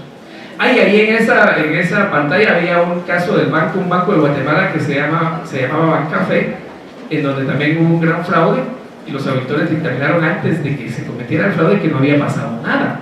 Porque ahí en Guatemala cada mes presenta públicamente los estados financieros de los bancos, dictaminados por auditor. Entonces, al 30 de septiembre del año en que este banco quebró, el auditor dijo, mire, el banco está estable, su situación financiera es razonable, entonces uno podía ir a ahorrar ahí porque se lo estaba diciendo el auditor. Pero el 20 de octubre, 20 días después, el banco se declara en quiebra, que ya no tenía fondos, que había perdido dinero en la bolsa de valor. Bueno, y el auditor no sabía que existía esa inversión, no evaluó el riesgo de esa inversión, no examinó aspectos colaterales que pudieran haber afectado a esa inversión, y ese era el gran cuestionamiento. Entonces, sí hay corresponsabilidad en el fraude, porque yo no puedo decir en una empresa que quiebra que a mí se me olvidó auditar una de las cuentas que produjeron la quiebra. Es decir, los activos son de $100 millones, por ejemplo, y hay un activo o una inversión muy fuerte que equivale a un 30, a un 20% de eso, yo no puedo decir, mire, yo no audité esa cuenta, porque no cayó en la muestra, porque no cayó a la hora del examen de la base selectiva, no fue la que yo consideré importante, porque eso sería negligencia. No podemos llegar a esos niveles. Entonces, si hay corresponsabilidad del fraude del auditor, y la línea 240 lo que dice, sí existe esa corresponsabilidad, en tanto el auditor no haya cumplido con todas las normas internacionales de auditoría. Y tiene que documentarlo, tiene que decir, sí cumplí, sí planifiqué, sí evalué el control interno, sí supervisé, sí medí el riesgo, sí consideré el riesgo en mi dictamen. Y aquí están todos los papeles de trabajo que demuestran eso. Bueno, entonces no hay responsabilidad en el fraude. Pero es muy discutible si yo dictamino 30 de septiembre y 20 de octubre se quiebra la empresa. Eso es discutible, si va a fracasar. Entonces también hay una NIA, la 570, que me dice, si usted establece que la empresa no va a continuar como negocio en marcha, usted tiene que reportarlo en el dictamen. Recuerden que en el caso de las NIF, ustedes que también están aplicando las NIF, hay dos conceptos fundamentales, la unidad de evenco y el negocio en marcha. Esos tienen su razón de ser, que son hipótesis fundamentales, dice la NIA. O sea, son básicamente lo que le da vida a todas las normas. Entonces, si yo descubro que no puede continuar como negocio en marcha por una mala inversión, porque la cartera de créditos está afectada, porque hubieron movimientos anómalos entre empresas relacionadas o empresas transnacionales, lo tengo que dejar plasmado en el dictamen, en un párrafo adicional. ¿Por qué? Porque la empresa en el próximo año puede ser que quiebre. Eso va tanto al caso como veamos de una empresa que tiene negocios con el gobierno y el gobierno ya no le va a renovar el contrato. ¿Puede quebrar la empresa? Si ese es el negocio más importante, puede quebrar. ¿El auditor debe hacerlo saber en el dictamen? Sí, tiene que hacerlo saber en el dictamen, para que si alguien lo va a leer, un banco, un socio, un futuro accionista, un futuro inversionista, diga, esta empresa va a terminar un contrato que tiene con el Estado y eso lo puede llevar a no poder continuar como negocio en marcha. Entonces es muy delicado y para mí es muy débil la línea del auditor y su responsabilidad ante el fraude. Es muy débil y eso tiene que estar en la mente del auditor. ¿Hasta dónde yo voy a ser corresponsable de un fraude? Y entonces, ¿cómo me esmero? ¿Cómo me dedico para que eso no suceda? Para que yo cumpla atinadamente con mi trabajo. En tanto yo lo sepa y en tanto yo sea responsable con el trabajo que estoy haciendo, no voy a tener problemas. Pero si no, sí voy a tener problemas. Bueno, las consideraciones de leyes y reglamentos según la auditoría de estados financieros, ya les mencionaba el caso de un hospital, la legislación del hospital, que es muy especial. Si es una fábrica de medicinas, las licencias sanitarias de la fábrica de medicinas. Si son alimentos, las licencias sanitarias de los alimentos. O sea, prácticamente el auditor tiene que ser un todólogo, o si no lo es, luego vamos a ver una norma que está entre las 600, puede hacer uso de especialistas. O sea, normalmente les digo yo a todos mis colegas, un abogado de confianza debe estar a la par de nosotros. Y si ahora con las especialidades de abogados, el abogado de confianza solo maneja leyes laborales, pues me tengo que buscar uno que maneje leyes mercantiles. Y si solo maneja leyes internacionales, entonces me busco 2 o 3 dependiendo del nivel. Porque necesitamos de ese especialista. Algo tenemos que saber nosotros, pero se requiere de especialistas. ¿Cómo voy a comunicar los asuntos de auditoría con los encargados del gobierno corporativo? Porque esa comunicación tiene que ser con el gobierno corporativo, con el máximo órgano, con el consejo, con los superiores, no con la gerencia. Porque a veces la gerencia no traslada al máximo órgano. Y a veces los gerentes son muy hábiles. Mire, yo necesito hablar con el consejo de administración. No, fíjese que ellos están de viaje, fíjese que no se van a venir y le van jugando a uno la vuelta. Entonces, ¿qué es lo que hago yo cuando me contratan en una auditoría? Le digo, necesito los teléfonos del consejo de administración, del presidente del consejo de administración, si hay un secretario, si hay un vocal. ¿Por qué? Porque yo me voy a comunicar con ellos. Si la gerencia no me los da, yo dudo sobre aceptar el trabajo o no aceptarlo, porque ya me están ocultando información. En cualquier momento una llamada por teléfono, yo necesito reunirme con ustedes y no pasar por la parte administrativa. O sea que el auditor tiene que irse al máximo órgano para reportar los hallazgos. No puede quedarse con el órgano mínimo. Bueno, la NIA 300 a la 499, hay algunos ejemplos solo de algunas NIAs, no están todas, por cierto, lo aclaro, ¿verdad? Yo solo traje algunas para hacer algunos ejemplos, porque yo digo, en un curso de NIAs es un semestre, y a ver si nos alcanza. A ver si nos alcanza. A los estudiantes allá los ponemos cada semestre a leer 3 semestres leyendo las NIAs, ¿verdad? Porque realmente son muchas y a veces es difícil de comprenderlas, sobre todo cuando no hay experiencia. Si alguien que no trabaja, por ejemplo, yo tengo entendido que ustedes, muchos de ustedes trabajaron en una empresa o trabajan en una empresa y vienen en la noche a recibir clases. Pero cuando son estudiantes que estudian en la mañana y no trabajan, es más difícil que comprendan los conceptos. Porque ellos, digamos que conocer cómo funciona una empresa, cómo se mueve una empresa, cómo manejan los cheques, cómo manejan las compras, cómo manejan las ventas, que son cosas mínimas, pues no lo tienen. Entonces no logran dimensionar. Por eso una de las grandes capacidades de un estudiante de auditoría es que esté trabajando, y mejor si está trabajando en una empresa en el área financiera, porque eso le da una visión amplia de cómo funciona y ejemplifica en la mente. Otro es que hay que ser muy creativo para ejemplificar en la mente. De la 300 a la 499, pues básicamente se centra en cómo el auditor va a analizar el riesgo. Vamos a ver un ejemplo muy sencillo de evaluación del riesgo y cómo lo graficamos para que el auditor tenga suficientes elementos para ver si eso va a afectar o no va a afectar su dictamen. Entender la entidad es una situación fundamental en la evaluación de riesgo. Por ejemplo, cosas tan sencillas pero que son fundamentales. El tema del tipo de cambio, cómo afecta el tipo de cambio de la moneda a una empresa, que a una empresa le puede mejorar sus utilidades y a otra empresa la puede llevar a la quiebra, ¿verdad? Si el tipo de cambio sube, el exportador está bien. Si la empresa que yo audito es una exportadora, digo, la proyección de que suba el tipo de cambio le favorece a la empresa exportadora, porque recibe dólares y a la hora de que los cambia en el país gana más. Si es una empresa importadora, que es la mayoría en nuestros países, importan, en nuestros países la mayoría de empresas, casi todo se importa, es al revés, el precio de la mercadería o de la materia prima va a subir, lo cual implica que quizás quede, que ya no sea competitiva, y si ya no es competitiva, entonces eso afecta el dictamen, y si eso afecta el dictamen tengo que reportarlo. O sea, la evaluación de riesgos es internos, externos, económicos, sociales. El tema del desempleo que se mencionaba, el tema de la falta de calidad de la mano de obra, esos son temas que afectan a las empresas, que son parte del riesgo, el autor tiene que considerarlo. Sobre el riesgo vamos a ir un poquito más a detalle, y el otro tema que está en la 320 es el concepto de importancia relativa. Y eso es cuando estamos varios auditores reunidos en una mesa y hablamos sobre un problema, siempre surge, eso es relativo. Pero decime que no, es que es relativo, es relativo, pero no concretizamos. Es que es relativo porque depende de la empresa. ¿Es importante o no es importante? Esa es una gran discusión entre los auditores. Porque el concepto así lo deja. Si dependiendo de un porcentaje de desviación de los saldos al momento de hacer el examen, va a ser de importancia relativa si supera un monto X, y más adelante vamos a ver que la guía nos da algunos parámetros, porque la norma no nos da parámetros. La norma solo dice evalúe la importancia relativa, e incluso más adelante vamos a ver sobre la evaluación cualitativa de la importancia relativa. Los procedimientos que debe aplicar el auditor en respuesta al riesgo, porque si yo encuentro que hay un riesgo hay que aplicar procedimientos. Consideraciones de la auditoría, sobre todo en algunas organizaciones de servicios, ¿verdad? Que hay que tener mucho cuidado con eso.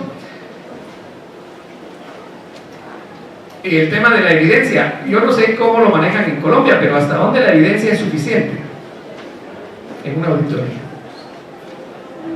¿Hasta dónde podemos decir que es suficiente que yo ya examiné que el 10% de cuentas por cobrar son 10,000 clientes? ¿Será suficiente el 10%? O cuando hice el cálculo de la muestra me dio, de los 10,000 clientes me dio como 500, ¿será suficiente con 500? Son aspectos que el auditor debe estar muy atento a ellos, porque hasta dónde mi evidencia es suficiente para respaldar mi opinión. O si yo tengo que hacer en la 501 algunas consideraciones adicionales sobre algunas partidas específicas. Y entonces eso implica de alguna manera hacer confirmaciones externas.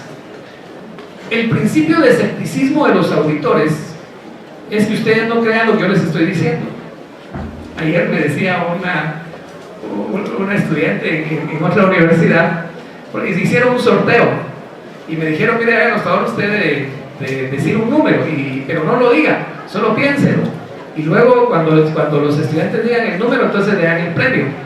Y yo dije, la estudiante va a ser buena auditora porque dijo, sí, pero que lo anote, porque si queda solo en la mente, entonces es subjetivo. Entonces sí, le dije, tiene usted razón, y la felicito porque entonces sí va a ser usted buena auditora. No crea que lo que yo pensé es lo que después le voy a decir. Si lo anoto, no hay probabilidad de error. ¿verdad? Entonces es eso fundamentalmente, no creemos en nada. La empresa nos está diciendo que está bien esto, está bien lo otro, no, confirmemos con entidades externas, por eso es que está la confirmación de bancos, por eso es que está la confirmación de clientes, por eso es que está la confirmación con proveedores, por eso es que está la confirmación con registros de la propiedad intelectual, marcas, patentes, en donde uno va a hacer confirmaciones, porque fundamentalmente no creemos lo que está en los estados financieros. El principio de escepticismo es uno de los principios fundamentales de la auditoría. Los trabajos iniciales que hay que hacer, el tema de los procedimientos analíticos, que es fundamental para conocer bien a la empresa, y luego está el otro tema que es controversial, el muestreo. Las normas de auditoría permiten dos tipos de muestreo: el muestreo a criterio del auditor, que dice la norma que se basa en el expertise del auditor. ¿Eso qué significa? 5.000 ítems de inventario. Yo digo, en mi experiencia, con el 2% que examinemos de esos 5.000 ítems, estoy satisfecho. Bueno, va a venir otro auditor y dice, no, yo en mi experiencia es un 10, va a venir otro y dice un 3. El muestreo a criterio es muy subjetivo, pero ahora veamos lo siguiente. El muestreo probabilístico, estadístico, matemático. Bueno, hay tablas. ¿Quién hizo esas tablas?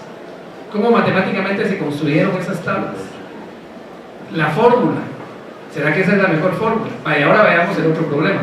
La fórmula me da un número, me dice 400 partidas debe usted examinar, pero no me dice cómo voy a seleccionar esas 400 partidas. Entonces ahí ya viene el criterio del auditor, las de mayor monto, o por ejemplo, ahí tenemos a tomar principios, en el caso de los inventarios. A mí me gusta el tema de lo que manejan los mercadólogos. El producto que es la vaca de efectivo, la que más se vende, pero no se le gana nada. El producto perro, que es aquel que casi no se vende, pero sirve para mantener a la empresa, ¿verdad? Y el producto estrella, que es el que se vende poco pero tiene más ganancia. Entonces yo hago esa correlación ahí en los inventarios y digo, voy a dividir los 400 productos en esto. El que más se vende, ¿por qué? Porque es el que más rotación tiene, es el que lo a examinar, es el que lo a ver. Entonces implica, como yo les decía anteriormente, que yo tengo que ver otras estrategias que no necesariamente son solo de mi profesión, sino tengo que usar a un especialista que me ayude a hacer eso, si es que yo no lo puedo hacer. Si yo ya tengo el expertise, pues ahora sí lo hago yo. Entonces realmente el muestreo de estadística es la norma es cuestionable, digamos, que sea el criterio, pero bueno, también el criterio del auditor y el expertise del auditor es muy valioso. El tema cuando hacemos estimaciones contables, la mayoría de empresas que quieren maquillar los estados financieros lo hacen en las estimaciones contables. Depreciaciones, cuentas incobrables, amortizaciones, pasivo laboral, por ejemplo, estimaciones por riesgos de pérdidas cambiarias. O sea, todas las estimaciones que hace la empresa de acuerdo a sus políticas, cuando se van a maquillar los estados financieros, ahí es donde se concentran, quitarlas, disminuirlas, modificar el cálculo, pero ahí es donde se maquillan en la mayoría de casos los estados. Por eso es que la norma dice examine las estimaciones. La medición y revaluación del valor razonable. Imagínense ustedes que hay una NIF sobre el valor razonable. ¿Por qué? Porque es complejo el concepto de valor razonable. O sea, no es nada que se pueda decir esto es razonable porque yo lo digo, y ahí está el colega auditor que va a decir para mí eso no es razonable. Entonces lo que la NIA nos trata de decir, porque está la NIF, pero aquí nos referimos a la NIA 545, es que hay que hacer una medición que sea lo más cercana a la realidad y hacer las revelaciones de por qué consideramos que es valor razonable. Hay que revelarlo. El examen a las partes relacionadas, ya les hacía un ejemplo en el tema de impuestos, cómo se maneja el tema de partes relacionadas, pero por ejemplo el fraude de Enron que les ponía al inicio fue porque habían trasladado fondos de una parte relacionada que estaba fuera de Estados Unidos y trasladaron los fondos que eran solo pagos y el contador los registró como ingresos. Lógicamente elevó los resultados de operaciones y ahí estuvo el fraude. Solo con mover una cuenta, lo que era remesas de efectivo las puso como ingresos y ahí se fue todo. Entonces hay que examinar las partes relacionadas, hay que hacer un examen. Por eso es que decimos, si la empresa está Y ahí es donde existen las relaciones y son importantes. Si la empresa está en Colombia, entonces hay que llamar a un auditor en Colombia que nos ayude con la información de la parte relacionada en Colombia. Si la empresa está en Guatemala, pero la que se está auditando es la de Colombia, pues hay que llamar a un auditor que nos ayude en Colombia. O sea, los auditores no podemos estar desligados en el mundo, tenemos que estar conectados. Y por eso tenemos que hablar el mismo idioma, y eso es lo bonito de las normas internacionales, porque hablamos todos el mismo idioma.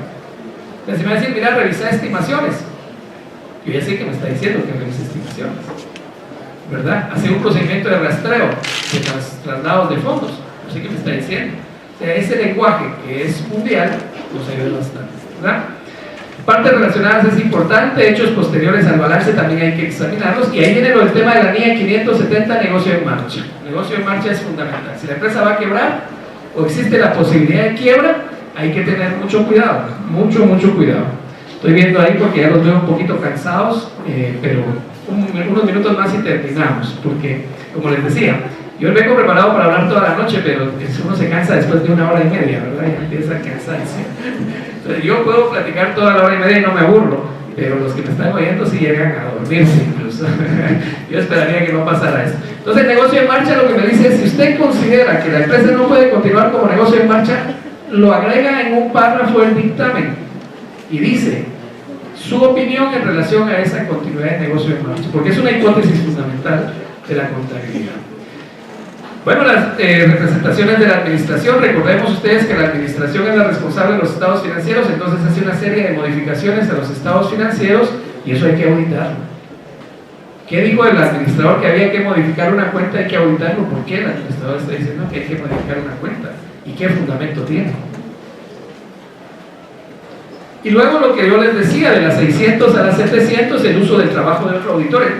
Es que de alguna manera el auditor anterior, y eso es importante en el tema del monitoreo, cuando llego a una empresa pregunto, ¿quién le auditó el año pasado? Bueno, muchas gracias, quiero ver el informe de auditoría del auditor. Y si hay algo entre líneas que no está muy claro, yo puedo reunirme con el auditor anterior y le puedo cuestionar.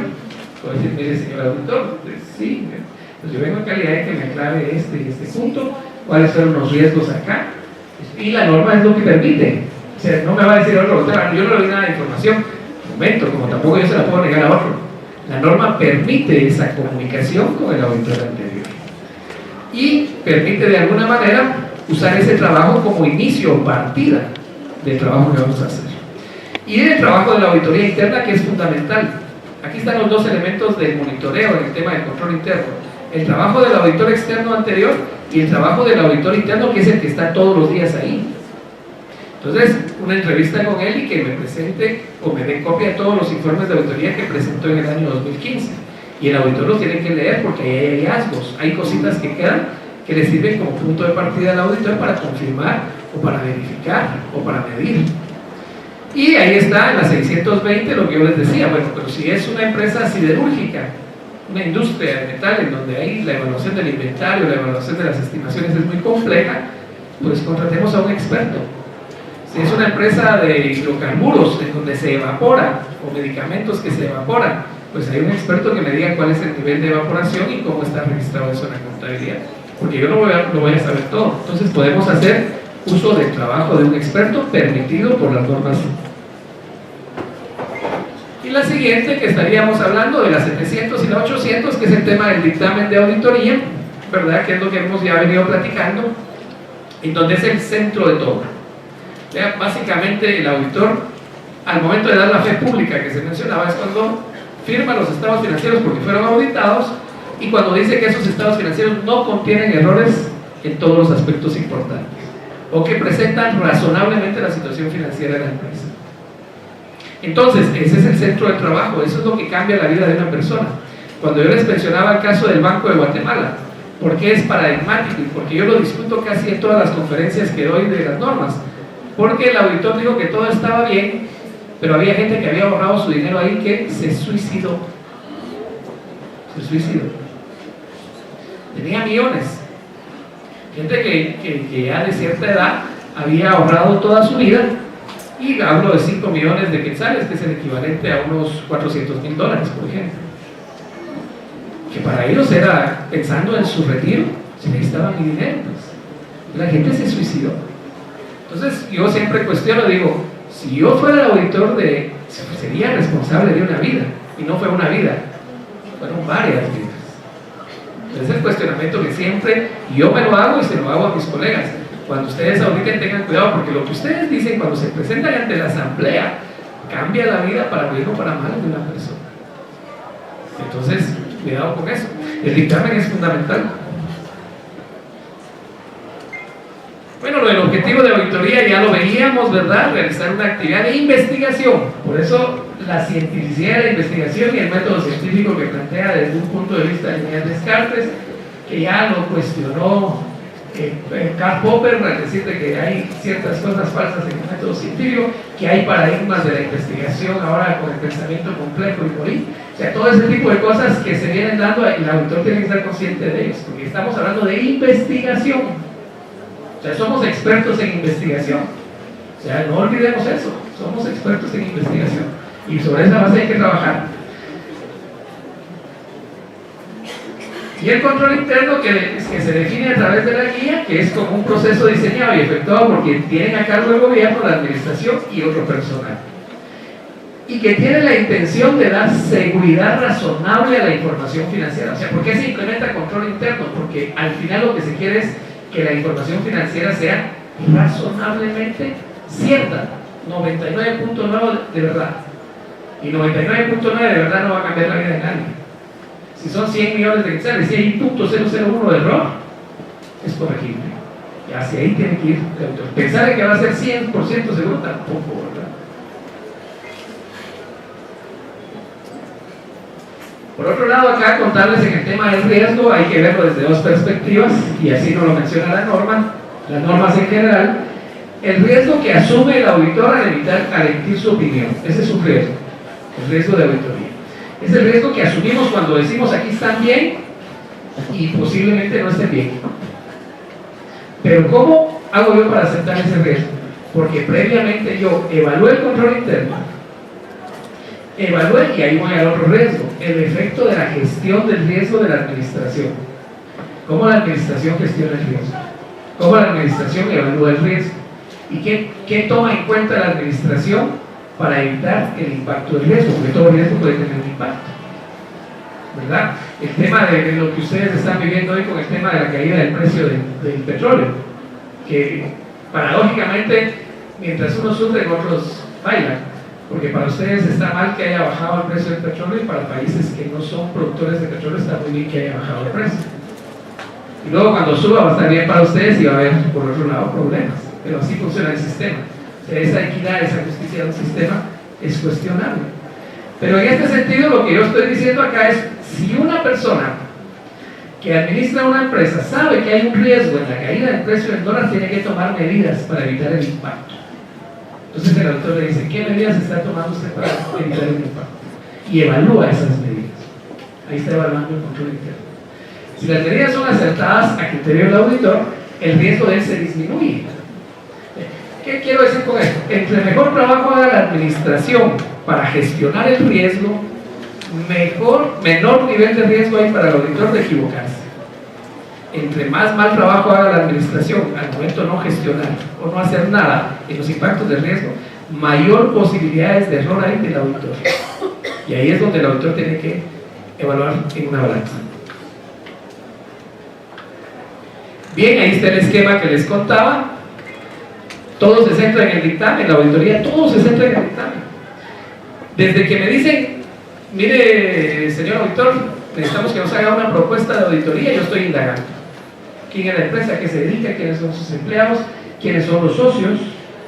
Y estoy pensando, con esta empresa, con estos capitales, con estos socios, con este producto, con esta industria, ¿dónde está? ¿Qué posibilidades hay de tener un dictamen adverso?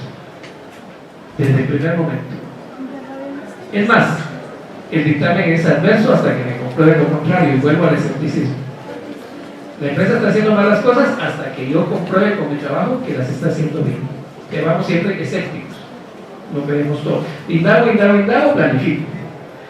Veo cómo documentan el control interno, qué clase de control interno tienen, cámaras, ahora hay dispositivos electrónicos, Los supermercados han visto ustedes que tienen dispositivos electrónicos y ahora tienen dispositivos, la mercadería para que no se la roben, y de todas maneras se la roban.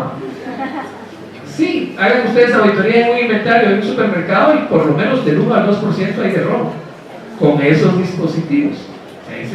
También hay que saber lo que es riesgo. Lo que me decía cuando yo era muy joven, me decía un gerente en donde yo trabajé, la pérdida hay que tenerla presupuestada para no cubrir de alguna manera, incurrir en pérdidas, pero pérdidas ya concretas y que eso arriesgue de alguna manera el capital de la empresa. Entonces él presupuestaba la pérdida.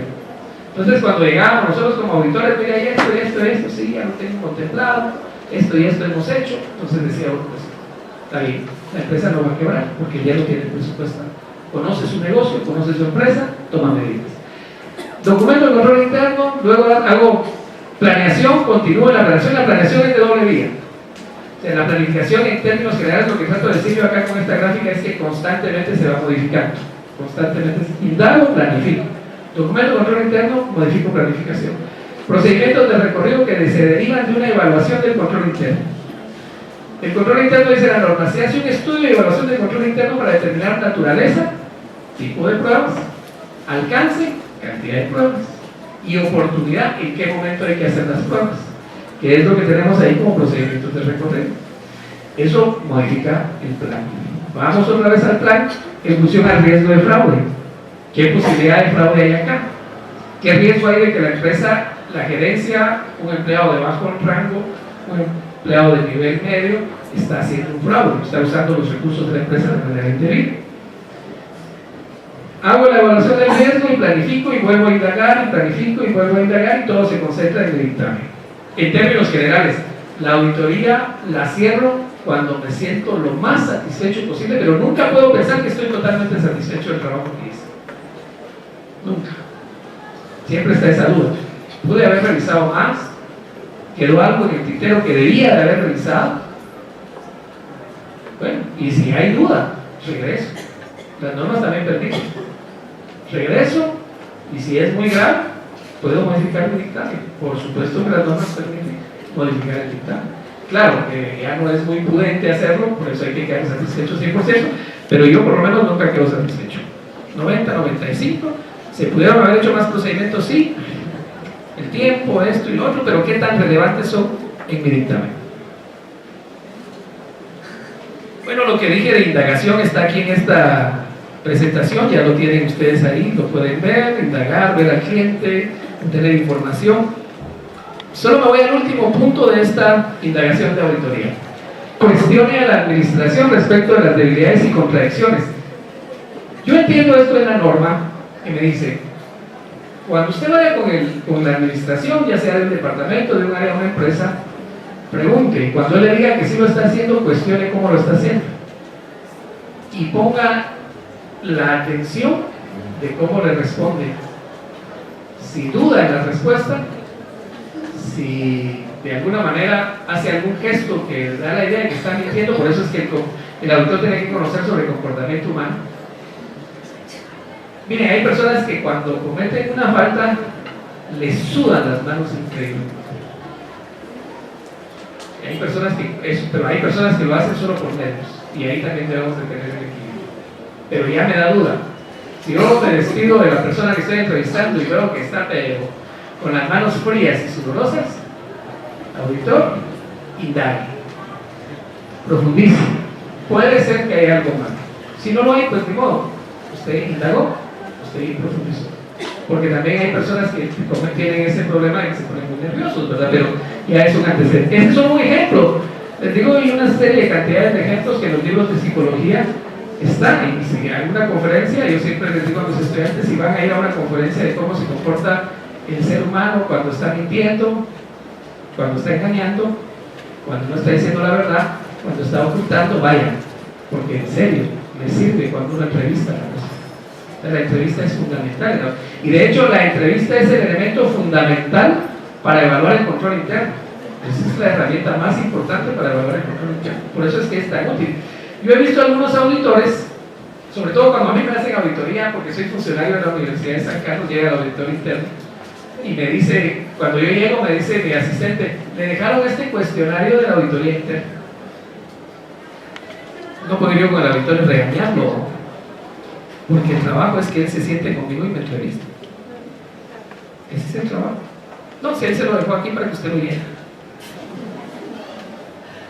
Yo lo, imagínense ustedes, si yo le quiero mentir, el papel aguanta. No hace bien su trabajo el auditor. Y no se lo voy a ir a decir porque entonces eso, y ahí hay conflicto de intereses porque yo soy el auditado. O sea, una cosa es cuando yo soy el auditado y otra cosa es cuando soy el auditor.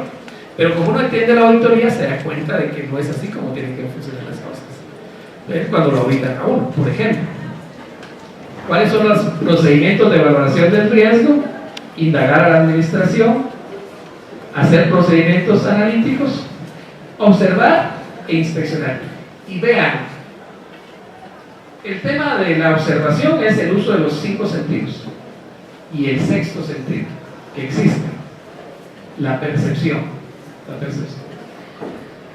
Alguien me decía alguna vez, es que esta persona como que no me cae muy bien, será la sangre, ¿verdad? ¿Sí? Bueno, me cae. Y a veces nos caemos muy bien de primera, nos damos la mano y sentimos la persona muy honesta y yo veo que es muy honesto y nos caemos muy bien. Ese es el 6º sentido. Interpretemos, veamos, analicemos. Cuando yo analizo el ambiente de control interno, digo, en una oficina se percibe cuando hay mal ambiente. Cuando los empleados están peleando, digamos, siente, está muy tenso este ambiente aquí en esta oficina. Ese es el 6º sentido. Usemos el 6º sentido. La observación es eso. No como nos dicen los libros, porque los libros nos dicen la mayoría de libros. Vaya, párese en una esquina y vea el procedimiento de cómo se produce un zapato. Cuánto se consume materia prima, quiénes colaboran, y usted hace un chequeo ahí. Pero esa es una. Pero va más allá la observación, como técnica de investigación, como método de investigación. ¿Por qué los antropólogos, por qué los sociólogos basan su investigación en la observación? Precisamente por eso. Y si ellos lo hacen, ¿por qué el auditor no lo tiene que hacer? Es aprender a usar la observación como una técnica. Bueno, eso va a hacer que abordemos áreas que van a ser de mucho para entender la auditoría, y están los factores externos que les decía, el auditor. Por eso a mí cuando me preguntan ¿cuánto es el Producto Interno Bruto de Guatemala? 400 mil millones de quetzales. ¿Cuál es la inflación promedio para este año? 3.5 a 4.2. ¿Cuánto va a crecer el Producto Interno Bruto? Del 4.5 al 5 según las previsiones. ¿Y por qué lo sé? Porque esos son los factores externos de todas las empresas y cómo le afectan. Va a subir el dólar. Si el Banco de Guatemala sigue influyendo y si la situación económica continúa como está, el dólar en Guatemala no puede subir por la oferta y por la demanda. ¿Por qué lo sé? No porque yo quiera indagar sobre eso, sino porque en las empresas donde yo audito eso afecta. Las empresas que ustedes auditan, eso afecta. La delincuencia, 17 muertes por día en Guatemala. Creo que en Colombia está más o menos parecido. Lo único que ustedes son muchos más millones de habitantes. Nosotros somos menos millones de habitantes. Entonces cuando hacen esos números, no, pero es que como se compara con 60 millones, esto es poquitivo, cuando se compara con 15 es un montón. La cosa es que están muriendo 17 personas. ¿Y eso por qué me interesa? Porque en las empresas eso afecta. Son factores externos que afectan. La delincuencia afecta a la empresa. Si a mí alguien me dice, mire, yo quiero ir a invertir en Guatemala y poner una empresa, le digo, considera el costo de la delincuencia porque más o menos equivale a un 2 o 3% de sus ingresos. Tienen que contratar seguridad, tienen que contratar agentes, tienen que contratar A, B, C, D, cosas. Porque eso afecta a la delincuencia en la empresa. Lo tengo que saber, si por eso soy el asesor, por eso soy el consultor, por eso soy el auditor. Son factores externos, por eso están ahí. Naturaleza de la entidad, objetivos estratégicos de la entidad, medición e intervención del desarrollo financiero. ¿Para qué? Para que nosotros consideremos el riesgo, dice en la última parte. Identifique los riesgos que pueden estar de alguna manera afectando y que usted tienda a equivocarse en el dictamen que va a hacer. Eso es lo que dice. El riesgo de la auditoría es eso. Yo acepto haber hecho un trabajo, pero puedo estar equivocado. ¿Hasta dónde acepto el riesgo? En función de lo que yo evalué lo anterior. Muy bien, la guía. De la guía construimos esto. Son dos documentos que están muy relacionados. Este es un papel de trabajo para que ustedes puedan medir el riesgo. Es la recomendación que nos hace la guía. La recomendación de la guía es, dice, en una columna riesgos identificados. En 3 columnas, el impacto del riesgo está en los activos, en los pasivos o en los resultados. La valoración del riesgo. De 1 a 10, ¿qué probabilidad de ocurrencia tiene el riesgo? De 1 a 10, ¿qué impacto va a tener en pesos ese riesgo? Luego multiplica la probabilidad de ocurrencia por el impacto y hace un puntaje combinado. Por ejemplo, probabilidad de ocurrencia de que el dólar suba en Colombia, 10. Va a subir en Colombia, seguro. 10, probabilidad de ocurrencia. Impacto en el resultado, por ejemplo, depende. Si yo compro materia prima del extranjero, le daría un impacto de 10. Puntaje combinado, 10 por 10, 100. Entonces, la pregunta es significante el riesgo? Y ahí me voy a la gráfica. La siguiente diapositiva. El 10 por 10 me quedó en el área roja. Alto impacto, alta probabilidad. Auditor, ojo, eso puede afectar su dictamen. Eso puede afectar su dictamen. Consideren, eso es básicamente lo que dice la norma. ¿Qué medidas toma la gerencia para que esto no afecte la continuidad de la empresa, no afecte los costos, no afecte los ingresos y todo lo demás? Bueno, y si cae del lado amarillo, ya sea del lado amarillo, que está en la parte superior de la mano izquierda, pues hay alto impacto, pero hay baja probabilidad. Entonces el impacto es grande, pero puede ser que no ocurra. El tema del precio de la energía eléctrica, estoy entendiendo que puede haber razonamiento acá en Colombia. ¿Cómo afecta eso a las empresas? Los que tienen productos perecederos. La empresa que yo audito es una empresa que tiene productos perecederos. Va a subir la energía, va a tener que comprar una planta si no la tiene, va a tener que invertir más dinero en esa planta para mantener los cuartos fríos. ¿Cómo afecta eso?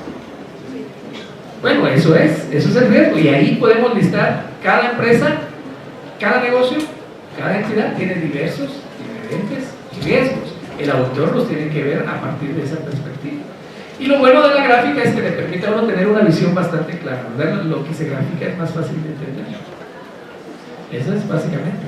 Entonces, si está en el área roja, ojo. Si está en el área azul, no hay problema, bajo impacto, baja probabilidad. Y en las áreas amarillas, pues ya depende hasta dónde llegue, ¿verdad? Eso es básicamente lo que... Y fíjense que esto no lo dice la guía.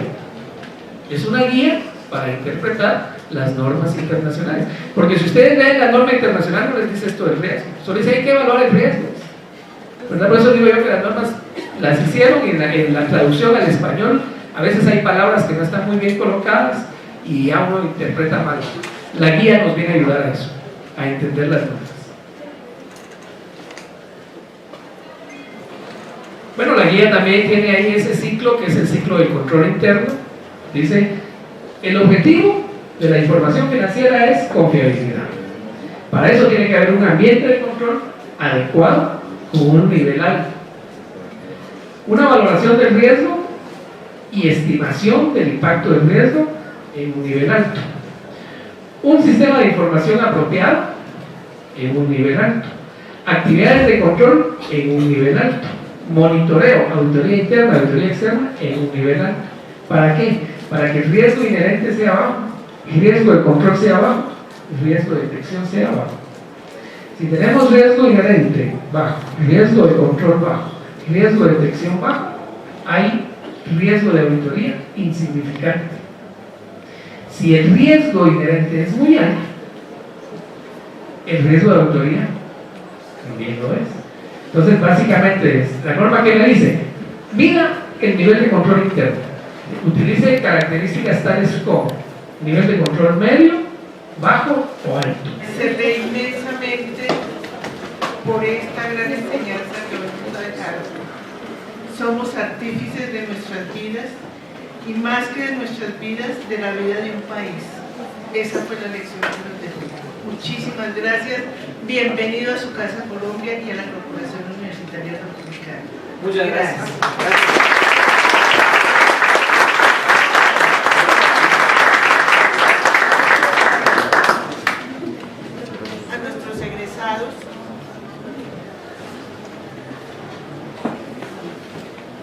A nuestros egresados, Un abrazo, muchísimas gracias. De retorno a nuestras aulas, siempre los estamos esperando. Los estudiantes volveremos a las aulas y allí cada día vamos a ser más grandes. Gracias. Los invitamos a un refrigerio.